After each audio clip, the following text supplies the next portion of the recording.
রাস্তা অবরোধকে কেন্দ্র করে পুলিশ জনতার খণ্ডযুদ্ধ, আহত পুলিশ, গ্রেপ্তার 20। স্কুল ছাত্রীর শ্লীলতাহানির অভিযোগ উঠল ময়নাগুড়ি ব্লকে, আর সেই ঘটনায় অভিযুক্তদের গ্রেপ্তারের দাবিতে বুধবার অবরোধ করলেন এলাকার সাধারণ মানুষ।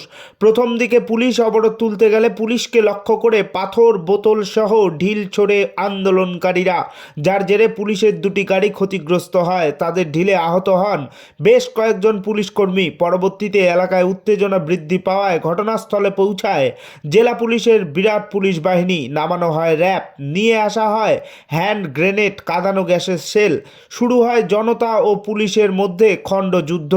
ঘটনায় ব্যাপক চাঞ্চল্য ছড়িয়ে পড়ে ময়নাগুড়ি ব্লকের ভোটপাট্টি এলাকায়। স্থানীয় অভিযোগ, মঙ্গলবার সন্ধ্যায় দুই ছাত্রীকে শ্লীলতাহানি করে প্রতিবেশী দুই যুবক। এই নিয়ে শুরু হয় সমস্যা। দোষী যুবকদের গ্রেপ্তারের দাবিতে শুরু হয় বিক্ষোভ ও আন্দোলন। ময়নাগুড়ি থানার পুলিশ সূত্রে খবর, মৌখিক অভিযোগ পাওয়ার পরেই দুই যুবককে খোঁজার চেষ্টা শুরু করেন। তবে সেই ছাত্রীদের পরিবারের তরফে এখনও পর্যন্ত কোনো রকম লিখিত অভিযোগ দায়ের করা হয়নি বলেই পুলিশ জানিয়েছেন। পুলিশ মৌখিক অভিযোগের ভিত্তিতে ঘটনার তদন্ত শুরু করেছে বলে জানা গিয়েছে। এর মধ্যে একদল লোক রাস্তা অবরোধ করে রাস্তায় টায়ার জ্বালিয়ে বিক্ষোভ দেখাতে শুরু করেন। সেই অবরোধ থেকেই পুলিশের উপর চড়াও হয় উত্তেজিত জনতা। পরিস্থিতি সামাল দিতে জলপাইগুড়ি পুলিশ সুপার সহ অন্যান্য জেলা পুলিশ আধিকারিক এবং পার্শ্ববর্তী থানার আইসির নেতৃত্বে পুলিশ বাহিনী ঘটনাস্থলে আসেন। তুমুল পাথর বৃষ্টি করা হয় পুলিশকে লক্ষ্য করে। পরিস্থিতি কার্যত হাতের নাগালের বাইরে চলে যায়। ভাঙচুর করা হয় পুলিশের দুটি গাড়ি। যদিও জেলা পুলিশ সুপার খান্ডবাহালে উমেশ গণপত বলেন, একটি গুজবকে কেন্দ্র করে আইন শৃঙ্খলার অবনতি হয়েছিল। পুলিশ পরিস্থিতি নিয়ন্ত্রণে এনেছে। এই ঘটনায় বেশ কয়েকজন পুলিশকর্মী আহত হয়, দুটি গাড়ি ভাঙচুর হয়েছে। বর্তমানে পরিস্থিতি স্বাভাবিক রয়েছে।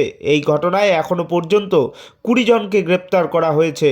এদিকে এলাকার পরিস্থিতি স্বাভাবিক রাখতে বিকেলের পর থেকে পুলিশের টহলদারি শুরু হয় এলাকায়। এদিনের ঘটনায় কার্যত এলাকায় শুনশান পরিস্থিতি তৈরি হয়েছে।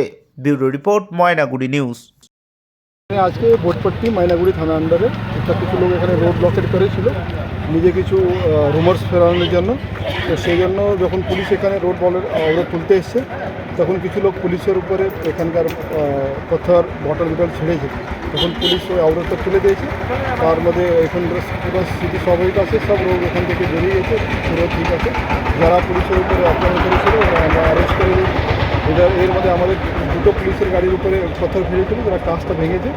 আর বাকি আমরা এখানে কন্টিনিউ এরিয়াতে পেট্রোলিং হচ্ছে, সব শান্তিপূর্ণ আছে। এটা কোনোভাবে কোনো ঘটনা এখানে হয়নি। আননেসেসারি রুমার্স দিয়ে এটা পথ অবরোধ এখানে কিছু লোক করেছিল, যারা ইচ্ছা করে এই করেছে তাকে আমরা চিহ্নিত করতে পেরেছি। আর উপরে আমরা কেস করবো আর অ্যারেস্ট করবো। স্যার, কতজন এই ব্যাপারে আপনারা মানে অ্যারেস্ট করে? আমরা মোর দ্যান 20 লোক অ্যারেস্ট করে নিয়েছি অলরেডি। আমাদের রেড কন্টিনিউস চলছে। আর যারা এর মধ্যে যুক্তি ছিল, ইচ্ছা করে যারা এখানকার শান্তি ভঙ্গ করার চেষ্টা করেছে, ওনাদেরকে আমরা চিহ্নিত করে পেয়েছি, সবাইকে অ্যারেস্ট করবো। স্যার, কতজন পুলিশ আহত আছে? স্যার, এখন চলছে। আমরা যারা গাড়ির মধ্যে আমাদের ড্রাইভার ওগেরা ছিল, যখন পাথর মেরেছে, তো সেটা আমরা হসপিটালে পাঠিয়েছি। আর এখন স্থিতি একদম স্বাভাবিক আছে। আমি সবাইকে বলছি আপনার মাধ্যমে কি কোনো গুজবের উপরে কথা শুনবে না। কোনো ধরনের এখানে কোনো ঘটনা হয়নি। এরা রুমার্স ফেরিয়ে এখানে ইচ্ছা করে এরা এই গণ্ডগোল পাকানোর চেষ্টা করে।